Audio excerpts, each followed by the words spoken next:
À Bordeaux, un simple chargeur cassé a changé ma vie. En fouillant le sac de ma femme pour trouver un câble, je suis tombé sur quelque chose que je n'oublierai jamais. Une preuve silencieuse que notre mariage n'était plus ce que je croyais. Je m'appelle Mathieu Delcourt, j'ai 36 ans, ingénieur réseau, installé à Bordeaux. Pendant longtemps, je pensais avoir un mariage solide avec ma femme, Camille, 34 ans, chef de projet marketing dans une agence à Mérignac. Nous étions ensemble depuis 15 ans, mariés depuis 10. Notre quotidien n'était pas parfait, mais il était stable. Repas partagés, vacances d'été en Espagne, projet de rénovation de notre maison rive droite. Ce soir-là pourtant, un détail minuscule a ouvert une brèche. Mon chargeur de téléphone avait rendu l'âme. Le connecteur ne voulait plus rien savoir. Ma batterie affichait 12%, et j'avais besoin de mon portable pour le lendemain. Un audit réseau m'attendait tôt au bureau. J'avais déjà commandé un nouveau chargeur sur Amazon, mais il n'arriverait que le lendemain. Camille rentrait de plus en plus tard ces derniers mois. Ses explications tournaient toujours autour d'un surcroît de travail. Réunions interminables, clients difficiles, projets à finaliser. Je ne posais pas de questions. J'étais ce mari qui fait confiance, qui croit encore que tout a une explication rationnelle. Quand elle est entrée ce soir-là, vers 21h30, j'étais sur le canapé, téléphone presque à plat. Elle a lâché un rapide « Salut », évité mon regard et s'est dirigée directement vers la salle de bain. J'ai entendu l'eau couler presque aussitôt. Ce rituel était devenu une habitude. Rentrée, peu de mots, douche longue. 20 à 30 minutes derrière une porte close. Je me suis dit que je pourrais utiliser son chargeur. Nos modèles étaient identiques et nous avions toujours été à l'aise de partager nos affaires. Alors, sans arrière-pensée, je me suis levé et j'ai ouvert son sac posé près du lit. C'est là que tout a basculé. Je pensais simplement trouver un câble, peut-être son ordinateur portable ou ses dossiers de travail habituels. Mais, au milieu de son agenda, de ses stylos et de son badge d'entreprise, ma main a heurté quelque chose d'inattendu. Un petit flacon, noir et argenté. Je l'ai sorti, croyant à une crème ou un gel quelconque. Mais non, c'était écrit clairement dessus. Lubrifiant pour homme. Le genre de produit qu'on n'achète pas par hasard, qu'on n'oublie pas dans un sac. Mon souffle s'est bloqué. J'ai senti mon cœur cogner dans ma poitrine. Pendant quelques secondes, je me suis convaincu que ce n'était rien, que c'était peut-être un échantillon promotionnel reçu au travail. Mais mes yeux n'ont pas eu le temps de se reposer que j'ai découvert autre chose. Une plaquette de pilules du lendemain. Neuve? Non. Une des 2 doses avait déjà été utilisée. Je suis resté là, debout, le sac entrouvert, les objets dans les mains, incapable de respirer correctement. Tout mon corps me criait de fermer les yeux, de remettre ces choses à leur place et de prétendre que je n'avais rien vu. Mais mon esprit tournait déjà à toute vitesse. Qu'est-ce que ça voulait dire? Que signifiaient ces preuves silencieuses? Je n'étais pas médecin, mais je savais une chose. On ne garde pas ce genre de comprimé au cas où dans son sac de travail. Et le lubrifiant, à moitié vide. Cela ne pouvait pas être un accident. Je n'ai rien dit. J'ai reposé chaque objet exactement là où je les avais trouvés, comme si de rien n'était. Puis, je suis retourné dans le salon, me laissant tomber sur le canapé, le regard vide. L'eau de la douche coulait encore. Le son banal, familier, me paraissait soudain étranger, presque cynique. Elle se douchait à quelques mètres de moi. Et moi, je venais de comprendre que ma vie entière risquait de s'écrouler. J'ai éteint l'écran noir de mon téléphone presque vide. Dans ce silence, une pensée m'a glacé le sang. Camille ne travaillait pas tard. Elle voyait quelqu'un d'autre. Je ne pouvais pas fermer l'œil cette nuit-là. Les images du flacon et de la plaquette tournaient en boucle dans mon esprit. Chaque fois que je pensais à autre chose, elle revenait, plus claire, plus lourde. Le son de la douche, le sac entrouvert, mes mains tremblantes, tout se répétait comme une scène de film projetée sans fin. Alors, j'ai commencé à dérouler le fil. Les souvenirs des mois passés se sont mis à défiler, et soudain, chaque détail anodin me paraissait être un indice que je n'avais pas voulu voir. 3 mois plus tôt, c'était la première fois qu'elle était rentrée exceptionnellement tard. Il faisait encore doux ce soir-là, un de ces soirs où les terrasses de Bordeaux débordent de monde et où l'air sent le vin et la Garonne. Elle était entrée vers 21h30, le visage fatigué mais lumineux, et m'avait dit « Désolé, on a eu une réunion imprévue avec un client, ça s'est prolongé. » J'avais haussé les épaules. J'avais réchauffé son assiette de pâtes, je l'avais servie avec un sourire, et je lui avais demandé « Comment ça s'est passé ?» Elle avait parlé vaguement d'un dossier, d'un client exigeant, de deadlines impossibles. J'avais acquiescé, convaincu qu'elle disait la vérité. C'était ma première erreur. À partir de ce jour, les essoirs tardifs se sont enchaînés. D'abord 1 fois par semaine, puis 2. Très vite, j'ai eu l'impression que c'était devenu la norme. Quand elle rentrait tôt, c'était presque une exception. Elle avait toujours une explication prête. On ne pouvait pas décaler la réunion. Le client menace de rompre le contrat. On doit finaliser la présentation pour demain matin. Toutes des raisons qui semblaient plausibles, logiques, indiscutables. Et moi, je ne doutais pas. Parce que douter, c'était reconnaître que quelque chose clochait. Et je n'étais pas prêt à le faire. Peu à peu, j'ai remarqué d'autres changements. D'abord son téléphone.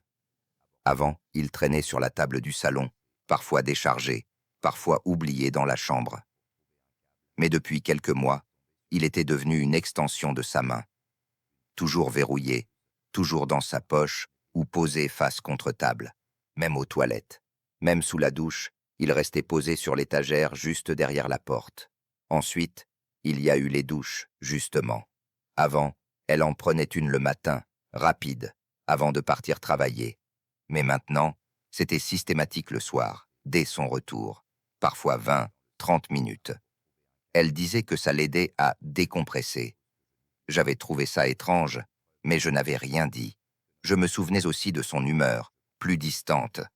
Nos conversations se réduisaient à des échanges fonctionnels, les courses, les factures, les repas.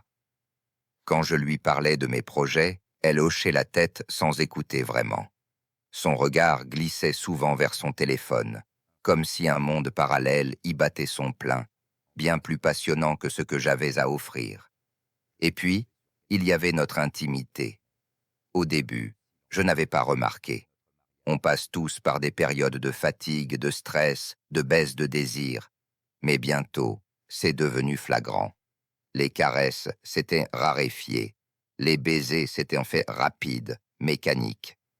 Quand je tentais un rapprochement, elle me répondait « Je suis épuisé, on verra demain. » Ou bien « Avec la charge de travail que j'ai, tu crois que j'ai la tête à ça ?» Et moi, je l'avais cru, parce que je voulais la croire, parce que l'alternative était trop douloureuse. Imaginer qu'elle se donnait à quelqu'un d'autre. En repensant à tout ça, j'ai senti une boule se former dans ma gorge. Comment avais-je pu être si aveugle? Chaque signe était là, criant, évident. Mais j'avais choisi de détourner le regard, de me raconter que tout allait bien. Ce soir-là, en pleine nuit, je me suis levé. Je suis allé jusqu'à la fenêtre du salon qui donnait sur la Garonne. La ville dormait. Les réverbères reflétaient leur halo dans l'eau sombre. L'air tiède d'été entrait par la fenêtre entr'ouverte. Mais moi, je grelottais. Je me suis dit, et si je me trompais? Et si ces objets avaient une explication? Peut-être qu'elle les avait achetés pour une amie. Peut-être qu'il y avait un malentendu. Je voulais y croire. Mais au fond de moi, une petite voix me soufflait. Non, Mathieu, tu sais très bien ce que ça veut dire. Je suis resté planté là, jusqu'à ce que l'aube pointe derrière les toits. Quand Camille est sortie de la chambre, prête pour une nouvelle journée de travail, j'avais déjà pris une décision. Je ne l'affronterais pas tout de suite, pas sans preuves irréfutables.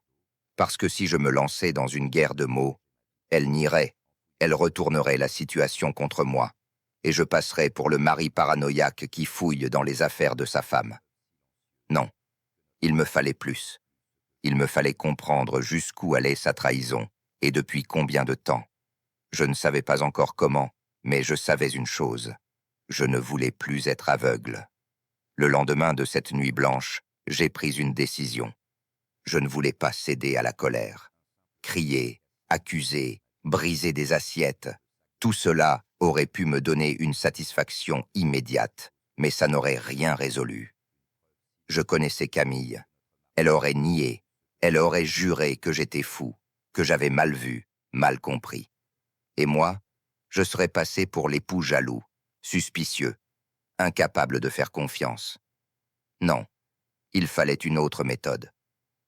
C'est là que j'ai pensé à Julien, mon meilleur ami depuis la fac. Lui, il n'était pas du genre à s'emporter. Juriste d'entreprise à Talence, il avait l'habitude d'observer, de collecter des preuves, de bâtir des dossiers solides. J'ai pris mon téléphone et je lui ai envoyé un simple message. Besoin de te parler. Urgent. Il m'a rappelé dans l'heure. J'ai hésité, la voix tremblante, mais je lui ai tout raconté. Le chargeur, le sac, le flacon, la pilule. Le silence au bout du fil m'a glacé. Puis il a dit calmement. « Mathieu, écoute-moi bien. Ne fais rien de violent. Ne touche plus à ces affaires. Si tu veux la vérité, laisse-la venir d'elle-même. Mais prépare-toi, parce qu'elle viendra. » Ces mots ont résonné comme une évidence. Alors j'ai établi un plan, simple mais clair. Ne rien révéler, faire comme si je n'avais rien vu. Observer, noter les horaires de ses retours, les incohérences de ses récits, ses comportements inhabituels. Documenter. Garder des preuves concrètes, capture d'écran, relevés bancaires, tout ce qui pouvait confirmer mes soupçons sans trahir mon accès à ses affaires privées. Rester calme, ne pas me laisser emporter par la jalousie ni par la douleur. C'était plus facile à dire qu'à faire. Chaque fois que Camille rentrait tard, mon sang bouillonnait. Chaque fois qu'elle embrassait distraitement ma joue en rentrant, je devais m'empêcher de lui hurler. « Je sais ce que tu fais !» Mais je gardais le silence. La première semaine a été la plus difficile. Elle est rentrée à 22h15 le mardi, à 23h le jeudi. Toujours avec les mêmes excuses. On avait une présentation à préparer. Mon chef a insisté pour qu'on finisse ce soir. Tu sais comment c'est, je ne peux pas refuser. Je hochai la tête, comme toujours. Mais cette fois, je notais l'heure précise sur mon carnet. Une page après l'autre, je remplissais ce journal de retard et d'alibis douteux. J'ai aussi commencé à remarquer ses messages. Son téléphone vibrait souvent, même après minuit. Elle se levait parfois pour aller boire un verre d'eau et restait 5 minutes dans la cuisine, son écran illuminant son visage. Quand je faisais mine de me lever, elle revenait aussitôt, comme si de rien n'était. Un soir, alors qu'elle dînait en face de moi, son portable a vibré. Elle l'a attrapé si vite que sa fourchette est tombée dans son assiette. J'ai levé un sourcil. Elle a murmuré. « C'est le bureau, désolé. » Mais je savais qu'aucun bureau n'écrivait à 23h14 un samedi soir. Julien, de son côté, me répétait toujours la même chose. « Tiens bon, plus tu restes calme, plus elle s'exposera.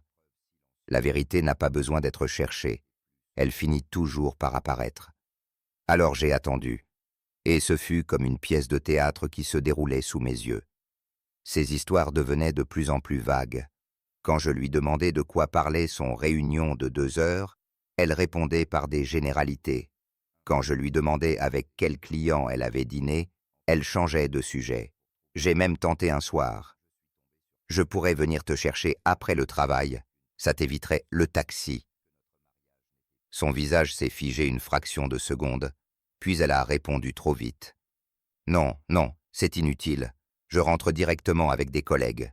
C'était faux, je le savais. Et cette panique furtive dans ses yeux m'a confirmé ce que je craignais. Chaque soir devenait un exercice de maîtrise. Je souriais, je posais des questions banales, mais à l'intérieur, je brûlais. Le pire, c'était ce mélange de douleur et de lucidité. Je voyais clair maintenant, mais cette clarté me détruisait. Je me souviens d'un soir précis, début juillet. Bordeaux étouffait sous la chaleur. Les quais de la Garonne étaient remplis de jeunes qui riaient, de couples qui se tenaient de la main. Camille avait encore envoyé un message. « Ne m'attends pas, je rentrerai tard. » Je me suis assis seul sur le balcon, une bière à la main, et j'ai regardé les passants.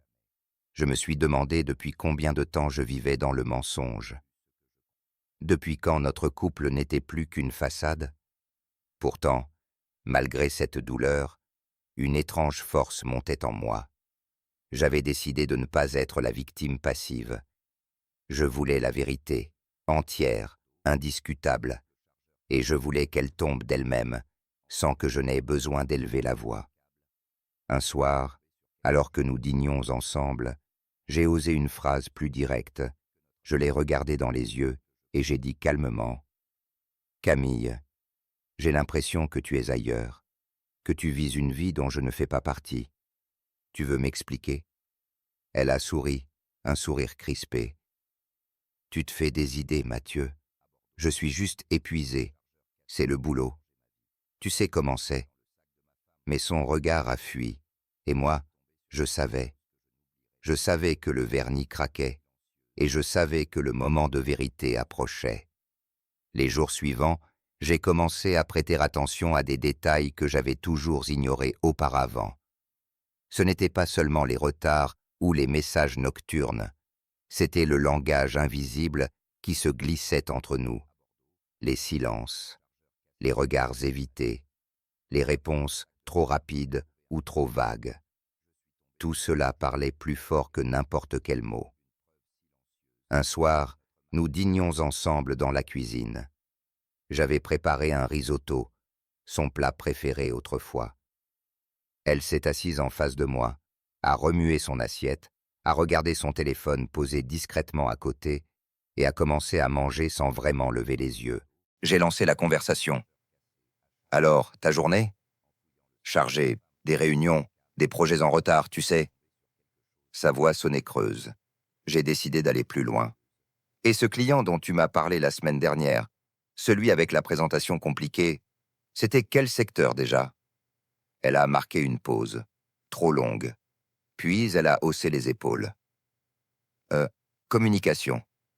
Enfin, tu sais, c'est compliqué à expliquer. » Je l'ai regardée droit dans les yeux. Elle a immédiatement baissé les siens, attrapant sa fourchette pour se donner une contenance. Son téléphone a vibré.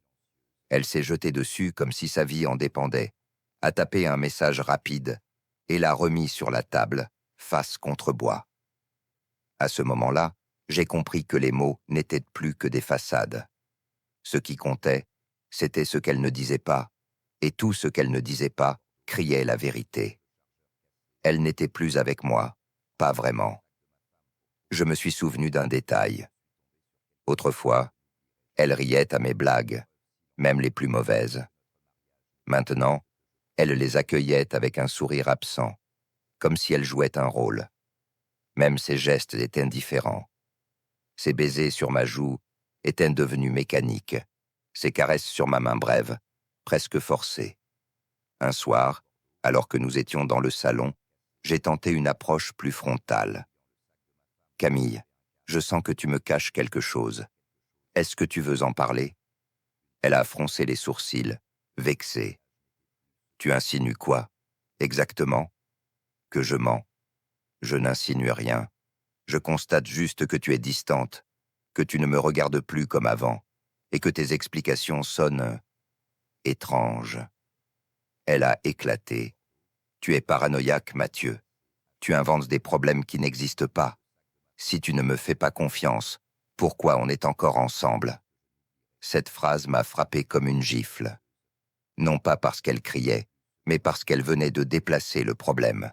Elle transformait mes inquiétudes en accusations gratuites, comme si j'étais le coupable. C'était une tactique classique, détourner l'attention pour éviter de répondre. Et là, j'ai senti une étrange lucidité. J'ai compris que je n'obtiendrais rien en la pressant. Ses mots, ses cris, ses dénis, tout cela ne valait rien. Ce qui avait du poids, c'était ses silences. Alors j'ai arrêté de poser des questions directes. J'ai cessé d'insister. Je me suis contenté d'observer. Et plus je gardais le silence, plus elle révélait sans s'en rendre compte. Elle évitait mon regard de plus en plus souvent. Elle sortait son téléphone discrètement pour lire ses messages sous la table. Elle s'absentait quelques minutes dans la cuisine sans raison. Une fois, je suis entré à l'improviste et je l'ai surprise en train d'effacer une conversation. Elle a sursauté comme une voleuse prise la main dans le sac. Elle a murmuré « C'était juste une collègue ». Mais ses doigts tremblaient encore. Chaque geste devenait un aveu. Chaque silence devenait une confession. Une nuit, allongée dans le lit, j'ai tourné la tête vers elle. Elle s'endormait toujours plus tôt qu'avant, prétextant la fatigue. Mais son téléphone vibrait encore sur la table de chevet. Je voyais la lumière de l'écran éclairer son visage assoupi. Était-elle vraiment endormie? Ou faisait-elle semblant? Je me suis demandé depuis combien de temps elle vivait cette double vie. Était-ce récent? Ou bien cela durait-il depuis des années? Avait-elle ri avec moi à table en pensant à un autre? Avait-elle fêté nos anniversaires en cachette d'un amant? Ces questions me hantaient. Un matin, au petit déjeuner, elle a dit d'une voix légère « Ce soir, je risque de rentrer tard. On a une réunion stratégique. » J'ai répondu calmement, en souriant. « Pas de souci. Bon courage. » Elle m'a regardé, surprise par mon ton apaisé. Elle s'attendait sûrement à ce que je soupire, que je fasse une remarque. Mais non, j'avais compris que je n'avais plus besoin de ces mots. Je savais déjà. Et ce soir-là, pour la première fois, je n'ai pas attendu son retour en silence. J'ai commencé à préparer la suite. Pas une vengeance brutale, pas une dispute sans fin, mais un plan, le mien, parce que j'avais enfin compris que son plus grand aveu ne viendrait jamais de ses paroles. Il était déjà là, inscrit dans chacun de ses silences. Ce vendredi-là restera gravé dans ma mémoire comme le moment où la frontière entre le doute et la certitude s'est effondrée. Depuis plusieurs semaines, j'avais accumulé mes observations, noté chaque retour tardif, chaque excuse répétée, chaque silence trop long. Mais ce soir-là, tout a pris une dimension nouvelle. Camille était partie travailler le matin comme à son habitude. Elle portait une robe bleu marine que je ne lui avais pas vue depuis longtemps, accompagnée d'un parfum plus marqué que d'ordinaire. Elle avait pris soin de se maquiller, même si, selon ses mots, elle avait une journée chargée, pas le temps pour les futilités. En la regardant franchir la porte, j'ai ressenti ce pincement dans la poitrine qui me hurlait que ce n'était pas un simple vendredi. À 19h, je l'ai appelée. Elle n'a pas décroché. À 19h30, j'ai reçu un message. « Ne m'attends pas, réunion qui s'éternise. Je rentrerai tard.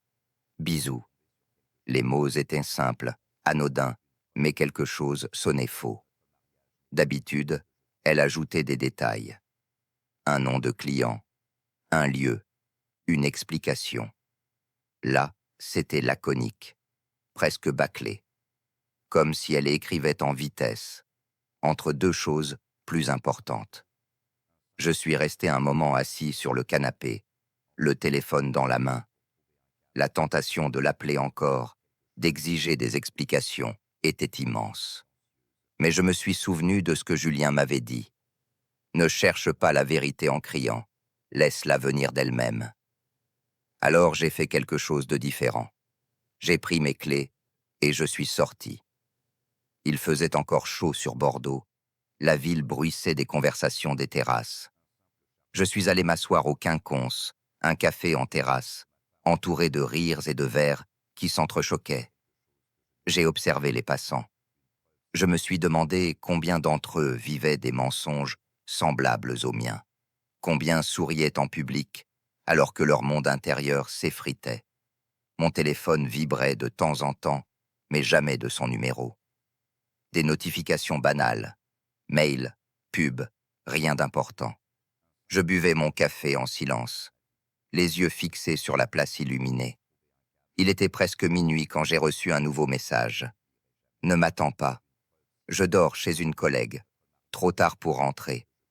Cette fois, je n'ai pas souri. Je n'ai pas répondu non plus. J'ai simplement rangé mon téléphone dans ma poche. Parce que ce message, loin de me rassurer, était la preuve la plus claire que j'avais eue jusqu'ici. Dormir chez une collègue?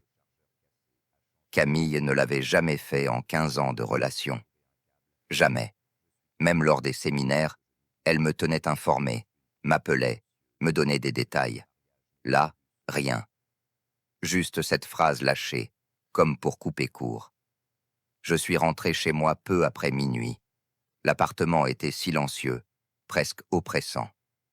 Ses affaires étaient là, mais son absence résonnait comme une évidence. Je me suis servi un verre de vin, je me suis assis à la table de la cuisine, et j'ai réfléchi. Je savais désormais que l'heure de la confrontation approchait. J'avais assez d'éléments pour comprendre. Mais au fond de moi, une voix insistait. Tu veux encore plus de preuves. Tu veux l'aveu, pas seulement les indices.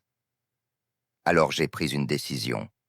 J'allais continuer à jouer le rôle du mari compréhensif, mais en parallèle, je me préparerais à la vérité. Pas une vérité arrachée dans une dispute, mais une vérité qu'elle ne pourrait plus nier. Le samedi matin, Camille est rentrée vers 9 heures, les cheveux attachés, les yeux cernés, mais étrangement souriante. Elle m'a embrassé sur la joue comme si de rien n'était et a dit « On a bossé tard, on a préféré rester entre collègues pour éviter de conduire fatigué. Tu comprends, hein ?» J'ai répondu calmement « Bien sûr, je comprends. » Et elle a paru soulagée. Elle a cru que je la croyais encore. Elle ignorait que, derrière mon sourire, mes notes s'accumulaient, que chaque phrase rejoignait le dossier invisible que je construisais contre elle. Ce jour-là, pour la première fois, je n'ai plus ressenti de douleur brûlante. Seulement une étrange froideur. Comme si mon cœur s'était blindé. Comme si j'étais déjà en train de me détacher d'elle. Parce que désormais, ce n'était plus seulement une impression. Je savais. Le samedi soir, après ce retour improbable de nuit chez une collègue, j'ai senti que le moment de la confrontation approchait. Mais pas dans un accès de rage. Pas dans un éclat de voix. Non. J'avais attendu trop longtemps. J'avais accumulé trop d'indices pour tout gâcher dans une explosion. Si je voulais que la vérité éclate, il fallait choisir mon moment. La journée s'est déroulée dans une ambiance étrange. Camille faisait comme si de rien n'était. Elle a proposé qu'on fasse les courses ensemble au marché de Capucin. Elle a acheté des fleurs. Elle riait presque plus que d'habitude. On aurait dit qu'elle compensait. Comme si elle voulait effacer la trace de son absence par un surplus de normalité. Mais à chaque sourire, je voyais la fissure. Derrière ses yeux brillants, il y avait cette tension, ce poids qu'elle n'arrivait pas à dissimuler. Le soir venu, je l'ai invitée à s'asseoir dans le salon. Pas devant la télé, pas à table. Sur le canapé, face à face. J'ai pris une grande inspiration et j'ai dit « Camille, on doit parler ». Son visage a changé instantanément. Elle s'est figée, comme si elle avait attendu cette phrase depuis des semaines. Elle a croisé les bras, sur la défensive. « De quoi ?» Je suis resté calme, ma voix posée. « De nous, de toi qui rentres tard presque tous les soirs, de toi qui pars maquillée comme pour un gala alors que tu prétends avoir des réunions, de toi qui dis chez une collègue comme si c'était la chose la plus banale du monde après 15 ans sans jamais l'avoir fait. Tu veux m'expliquer ?» Elle a levé les yeux au ciel. « Mathieu, tu deviens paranoïaque. Je travaille, c'est tout. Je suis sous pression. Et au lieu de me soutenir, tu m'accuses.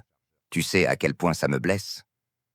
Cette phrase, je l'avais prévue. Elle était exactement celle que j'imaginais. Le rôle de la victime, joué à la perfection. J'ai hoché la tête et j'ai ajouté doucement. Et si je te disais que je remarque chaque incohérence, que je note chaque détail, que tes histoires ne tiennent plus debout quand je pose une seule question? Camille, tu sais très bien que ça ne peut pas continuer. Elle s'est redressée brusquement. Tu fouilles dans mes affaires, c'est ça? Non. J'observe. Je t'écoute. Et ce que j'entends ne colle pas. Un silence lourd est tombé dans la pièce. Elle m'a fixé, la mâchoire crispée. Son téléphone posé sur la table basse a vibré. Un seul instant, son regard a dévié vers l'écran. Et cet instant a suffi. Tu vois? Ai-je dit doucement. Même maintenant, tu n'arrives pas à t'empêcher de regarder ailleurs. Elle a serré les lèvres, puis s'est levée. Je n'ai pas à supporter ça. Tu inventes une histoire qui n'existe pas. Je me suis levé aussi, mais je n'ai pas crié. Je l'ai simplement regardé droit dans les yeux, et j'ai répondu. Alors prouve-le. Dis-moi où tu étais vendredi soir. Dis-moi chez quel collègue tu as dormi. Son prénom, son adresse, n'importe quoi. Elle a ouvert la bouche, mais aucun son n'est sorti. Son visage s'est décomposé. Ses mains se sont crispées le long de son corps. Elle a reculé d'un pas, puis deux. Et à ce moment-là, j'ai su que je tenais la vérité. Pas parce qu'elle avait parlé, mais parce qu'elle n'avait rien pu dire. Elle a fini par murmurer, presque inaudible. « Tu ne comprendrais pas. » J'ai répondu calmement. « Et c'est moi. » Mais elle a tourné les talons, a attrapé son téléphone et s'est enfermée dans la chambre. La porte a claqué et je suis resté seul dans le salon, le cœur lourd mais étrangement serein. Parce que ce silence, ce refus de répondre, valait toutes les preuves du monde. Je n'avais pas eu l'aveu formel. Mais j'avais eu mieux. L'incapacité de mentir une fois de plus. Et ce soir-là, j'ai compris que ma stratégie portait ses fruits. La confrontation n'était pas terminée. Pas encore. Mais désormais, elle savait que je n'étais plus aveugle. Et moi, j'avais décidé d'attendre le moment où son propre mensonge s'effondrerait, sans que je n'aie besoin de lever la voix. La semaine qui a suivi cette confrontation silencieuse a été marquée par une étrange atmosphère. Camille évitait le sujet, comme si notre discussion n'avait jamais eu lieu. Elle se montrait même plus affectueuse, m'envoyait parfois des messages en journée, de simples « ça va » ou « tu as bien déjeuné », comme pour réparer ce qui s'était brisé. Mais, à mes yeux, ce n'étaient que des pansements sur une plaie béante. Les gestes étaient là, mais la sincérité manquait. Et derrière chaque sourire, je voyais encore son hésitation de ce samedi soir, son incapacité à répondre. Je continuais donc à observer, à noter, à garder mon calme.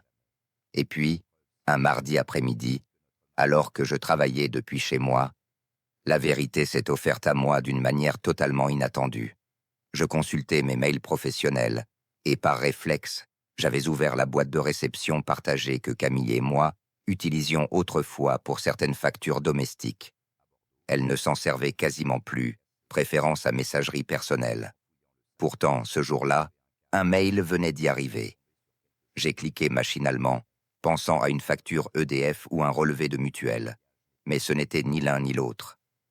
L'objet du mail était « Récap de notre rendez-vous, vendredi prochain ». L'expéditeur n'était pas une entreprise, ni un client. C'était une adresse personnelle, avec simplement l'initiale S dans l'identifiant. Mon cœur s'est serré. J'ai ouvert le message. Il ne contenait que quelques lignes. « Salut, j'ai réservé la chambre comme d'habitude, même hôtel, même heure. À vendredi, j'ai hâte. S. » L'hôtel était mentionné. Un établissement discret à Mérignac, à 2 pas de l'agence où travaillait Camille. Pas un lieu où l'on réserve pour un séminaire d'entreprise, mais plutôt pour une liaison soigneusement planifiée. Je suis resté figé, les yeux rivés à l'écran. Je n'avais pas envie de lire, et pourtant je ne pouvais pas détourner le regard. Tout ce que j'avais soupçonné, tout ce que j'avais imaginé sans preuve, se matérialisait sous mes yeux en noir et blanc. Ce n'était plus une intuition, ni un faisceau d'indices. C'était une confirmation. J'ai pris une photo de l'écran avec mon téléphone. Mes mains tremblaient, mais je savais qu'il fallait garder cette trace. Puis je me suis levé. J'ai fait les 100 pas dans le salon, incapable de trouver l'air. Je repensais à ce fameux vendredi où elle avait prétendu dormir chez une collègue. Était-ce déjà avec ce S? Combien de fois l'avait-elle rejoint à cet hôtel? Depuis combien de temps? Un flot de souvenirs m'a envahi. Nos anniversaires, nos voyages, nos projets de maison. Et tout cela se superposait à cette image. Camille, dans une chambre impersonnelle, avec un autre homme. Quand elle est rentrée ce soir-là, je l'ai observée différemment. Son sourire, son parfum, ses gestes. Tout me semblait faux, fabriqué. Elle a parlé de sa journée, des difficultés avec un client. Ses phrases étaient rodées, précises, mais je savais désormais que derrière ces mots se cachait une double vie. Je n'ai rien dit, pas encore. J'ai gardé le secret de ce mail pour moi, comme une arme invisible. Elle croyait peut-être encore que je doutais, que je soupçonnais sans certitude. Mais moi, j'avais la preuve écrite. Le lendemain, j'ai revu Julien. Je lui ai montré la capture d'écran. Il a hoché la tête gravement. « Voilà, Mathieu, c'est fini. Tu n'as plus besoin de douter. La vérité, c'est là. Et maintenant ?» ai-je demandé, la voix rauque. « Maintenant, tu choisis. Soit tu l'affrontes et tu mets un terme à tout ça, soit tu continues à jouer le rôle du mari qui ne voit rien. Mais tu sais, au fond, que tu n'as plus de mariage. » Ces mots étaient justes, mais les miens refusaient encore de sortir. Parce que même avec cette preuve, une partie de moi espérait encore une explication qui changerait tout, une justification miraculeuse, une histoire bancale mais qui me permettrait de continuer à croire. Mais je savais qu'il n'y en aurait pas. La vérité avait été écrite noir sur blanc, dans un mail qu'elle n'aurait jamais voulu que je lise. Et cette vérité n'était plus un doute, c'était une condamnation. Le soir même, je savais que je ne pouvais plus repousser l'inévitable. Le mail était gravé dans ma mémoire, chaque mot résonnait encore. Même hôtel, même heure, à vendredi, j'ai hâte. Ces phrases simples avaient détruit 10 années de certitude. J'avais beau vouloir attendre, rassembler encore plus de preuves. Mon cœur ne le supportait plus. Il fallait parler. Mais pas dans un accès de colère, pas dans un cri, dans un face-à-face clair, net, sans échappatoire. Camille est rentrée vers 21 heures. Elle portait un sac de course, des fruits, une bouteille de vin. Elle semblait vouloir montrer que tout était normal. J'ai proposé qu'on mange ensemble, rien d'extraordinaire. Un repas à deux, autour de notre vieille table en bois qui avait vu tant de dîners, tant de conversations légères autrefois. Ce soir-là, cette table allait devenir un tribunal. J'ai dressé le couvert avec soin. 2 assiettes, 2 verres, une bougie que j'ai allumée presque machinalement. Elle s'est assise, a commencé à parler de son travail comme si de rien n'était. Mais je n'écoutais plus. Mon regard était fixé sur elle, et elle le sentait. Son sourire s'est peu à peu effacé. J'ai pris une grande inspiration et j'ai dit calmement : « Camille, il faut qu'on arrête de tourner autour du pot. Tu me dois la vérité. » Elle a sursauté légèrement. « De quoi tu parles ?» Je n'ai pas répondu immédiatement. J'ai sorti mon téléphone, posé l'écran face à elle et affiché la photo du mail. Les mots brillaient sous la lumière tamisée de la bougie. Elle a blêmi.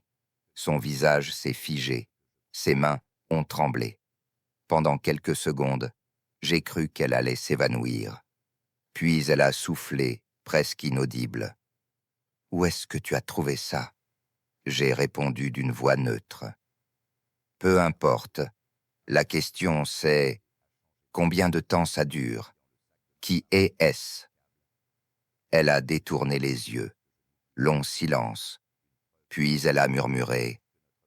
Tu ne comprends pas. J'ai frappé doucement la table du plat de la main. Pas pour l'intimider, mais pour couper court. Alors aide-moi à comprendre. Dis-moi, parce que moi, j'ai tout donné pour ce mariage, et toi, tu réserves des chambres d'hôtel avec un autre. Alors explique-moi. Ses yeux se sont emplis de larmes, mais ce n'étaient pas des larmes de repentir. C'était la panique de quelqu'un pris au piège. Elle a tenté de nier, d'abord. Ce n'est pas ce que tu crois. C'était professionnel, un client. J'ai éclaté d'un rire amer. Un client? Qui écrit « J'ai hâte » et réserve la même chambre?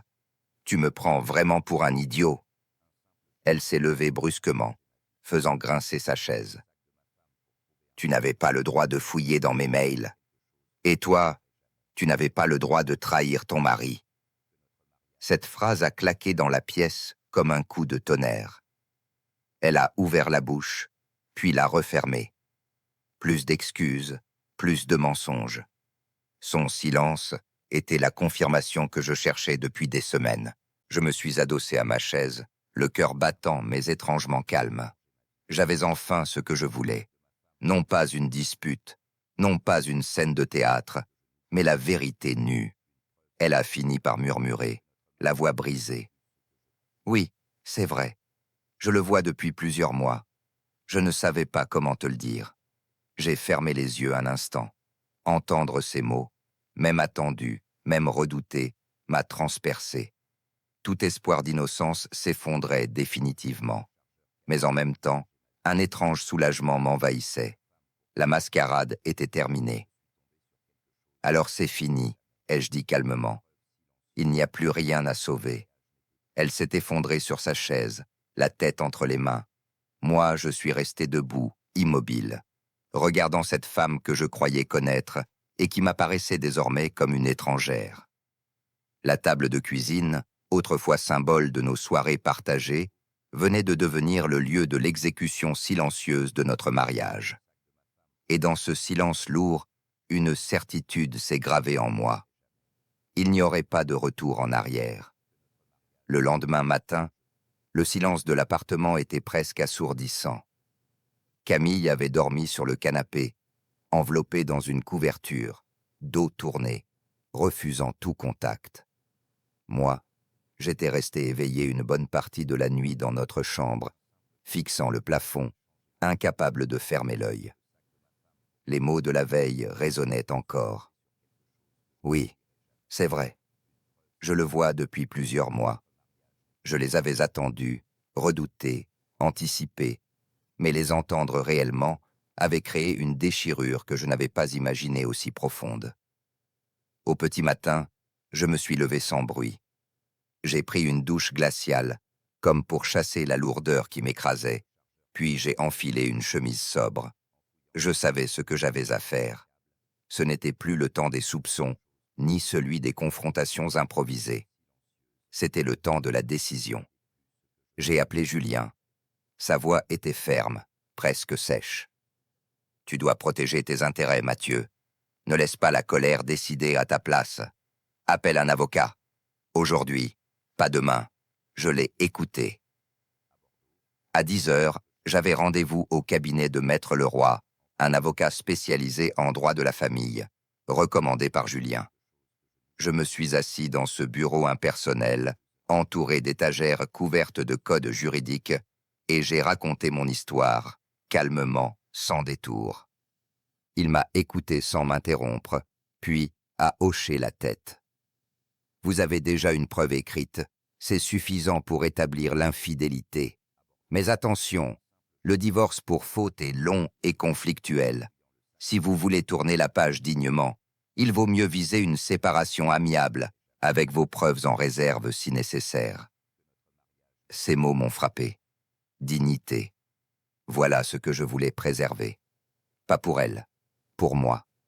Pour ne pas sortir de ce mariage en miettes, sali par des cris et des accusations sans fin. Quand je suis rentré, Camille était encore là, assise dans la cuisine, une tasse de café froid entre les mains, les yeux rougis. Elle m'a regardé, mais je n'ai pas cherché son regard. Je me suis contenté de dire « Nous allons voir des avocats, chacun de notre côté.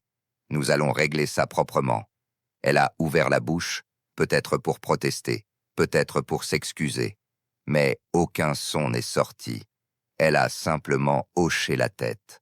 Les jours suivants ont été une succession de démarches administratives, de rendez-vous glacials, de signatures.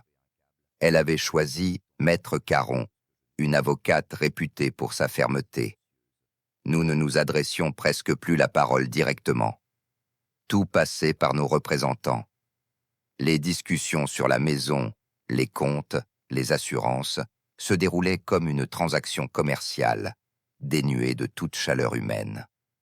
Je me surprenais à contempler nos photos accrochées au mur du salon, des sourires sur une plage espagnole, des dîners d'anniversaire, des fêtes de Noël. Chaque image semblait appartenir à une autre vie. Je me demandais si, même à ces moments-là, elle pensait déjà à un autre. Un soir, alors que je rangeais mes papiers, Camille s'est approchée timidement. « Mathieu, est-ce qu'on peut au moins en parler, juste entre nous ?» J'ai levé les yeux vers elle, et pour la première fois, je n'ai ressenti ni colère, ni chagrin, seulement une distance glaciale. « Non, Camille, ce n'est plus le temps des mots. Ce que tu avais à dire, tu aurais dû le dire avant. Maintenant, c'est la justice qui tranchera. Nous, c'est fini. » Elle a baissé la tête, et je l'ai vue s'éloigner, plus petite, plus fragile qu'avant. Mais je n'ai pas tendu la main, parce que je savais qu'il n'y avait plus rien à sauver. Le jour où nous avons signé la convention de divorce provisoire, j'ai ressenti un étrange soulagement.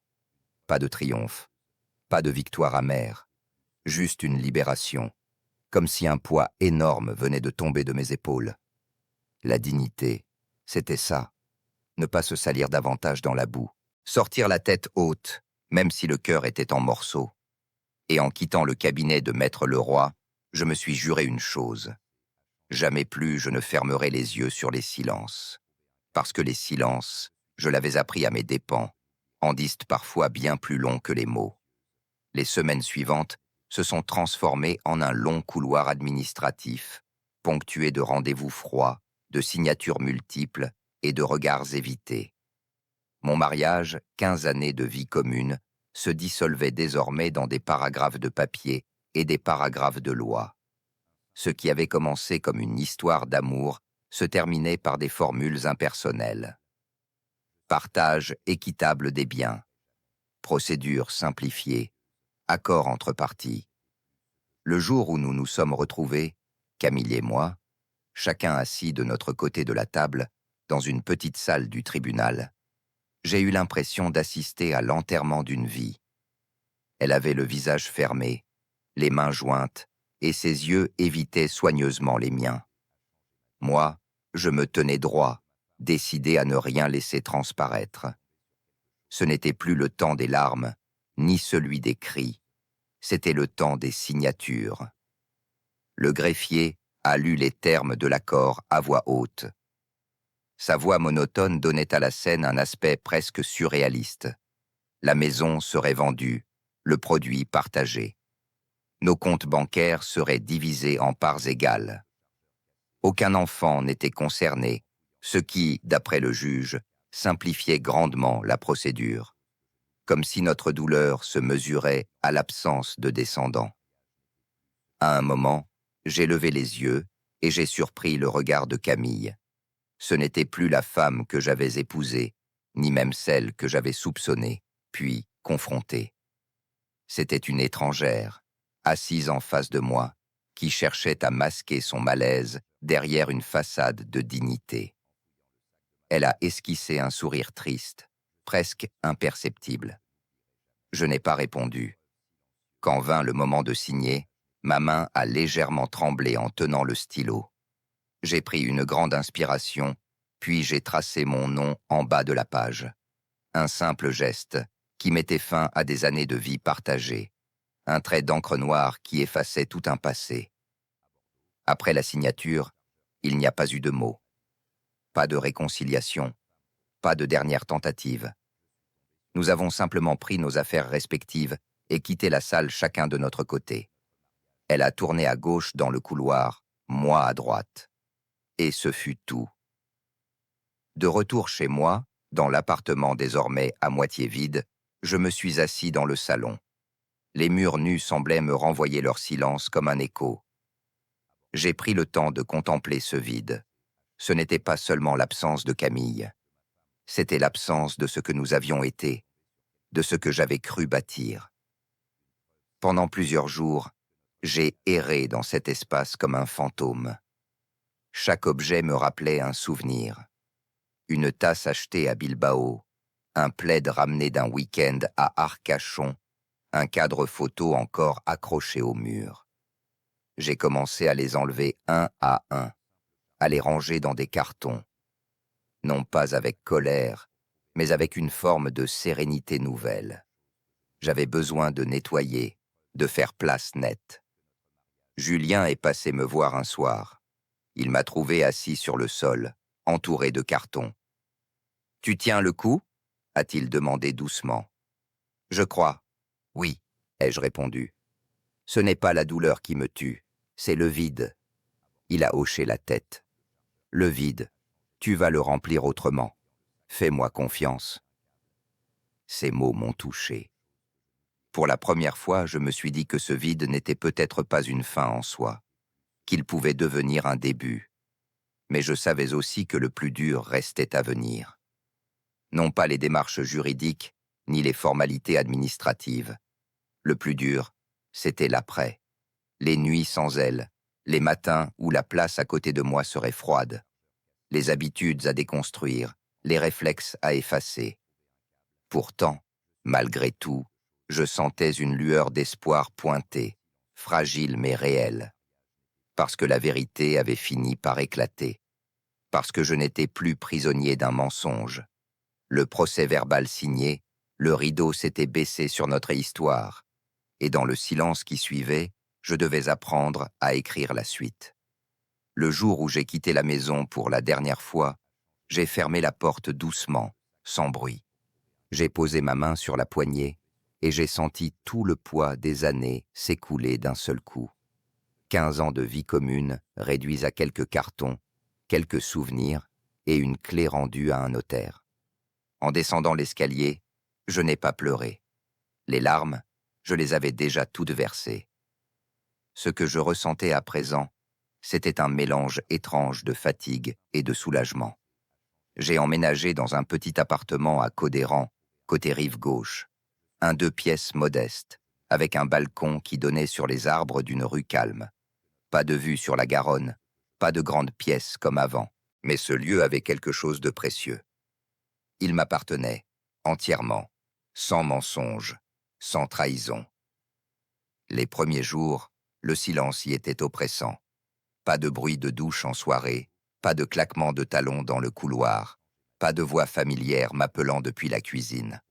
Seulement moi, mon souffle, et ce vide qu'il me fallait apprivoiser. Je me suis accroché à une routine. Le matin, je partais courir sur les quais, le long de la Garonne. Je croisais des joggeurs, des couples, des familles. Je les observais, parfois avec une pointe d'envie, parfois avec un détachement nouveau. Courir m'aidait à vider ma tête, à canaliser ce tourbillon intérieur. Ensuite, je passais au marché acheter de quoi cuisiner. J'ai redécouvert le plaisir de préparer des plats pour moi seul, de mettre de la musique en arrière-plan et de savourer le simple fait d'être libre. Julien est venu me voir souvent. Un soir, en buvant un verre sur mon balcon, il a dit « Tu sais, Mathieu, tu aurais pu réagir autrement. Exploser, te venger, salir ton image. Mais tu as choisi la dignité. Ce n'est pas rien. » Ces mots m'ont marqué. Parce qu'au fond, c'était vrai. J'avais refusé de devenir ce que la douleur aurait pu faire de moi.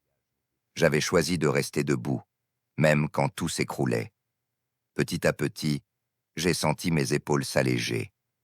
La colère a laissé place à une lucidité nouvelle. Oui, j'avais été trahi. Oui, une partie de ma vie avait été détruite. Mais non, je n'étais pas fini. J'avais encore devant moi des années à construire, à réinventer. Un dimanche matin, en marchant le long des quais, je me suis arrêté pour regarder les reflets du soleil dans l'eau. J'ai pensé à ce chargeur de téléphone qui avait changé le cours de mon existence. 15 € de plastique et de métal, tombé en panne au pire moment, et qui avait ouvert une brèche dans mon monde. Si ce chargeur avait fonctionné ce soir-là, je n'aurais peut-être jamais découvert la vérité. J'aurais continué à vivre dans un mensonge, à sourire en ignorant que tout s'effritait. Cette idée m'a fait frissonner. Mais elle m'a aussi donné une certitude. Parfois, ce sont les plus petites pannes, les plus insignifiants détails, qui révèlent les plus grandes vérités.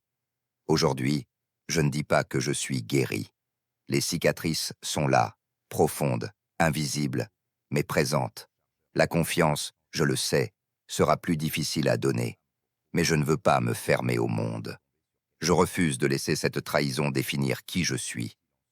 Sur mon balcon, en regardant les lumières de Bordeaux s'allumer le soir, je me surprends à sourire. Pas de joie éclatante, pas de bonheur instantané, mais un sourire discret, celui de quelqu'un qui a traversé la tempête et qui sait que l'horizon, même encore flou, est toujours là. Mon mariage s'est achevé dans le silence d'une salle d'audience, mais ma vie, elle, continue. Et désormais, je veux la construire sur une base différente. Pas sur les illusions, pas sur les silences trompeurs, mais sur la vérité, même quand elle fait mal. Parce qu'au fond, j'ai compris une chose essentielle. Mieux vaut une vérité qui blesse qu'un mensonge qui rassure. Et sur cette rive gauche où tout recommence, je suis enfin prêt à écrire une nouvelle page.